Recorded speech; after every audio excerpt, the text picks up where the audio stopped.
Mervyn Atapattu, Sri Lankan क्रिकेटपटू, याला कसोटीमध्ये संधी मिळाली। पहिला सामना आणि दुसरा सामना अनुक्रमे 0-0।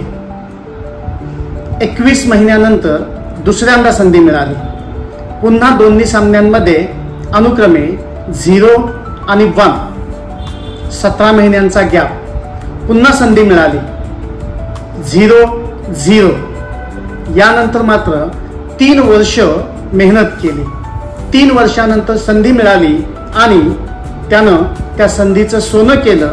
पुढं 5000 धावांचा टप्पा मार्वन अटापटूंनी ओलांडला आणि श्रीलंकेच्या क्रिकेटचा तो कॅप्टनही बनला।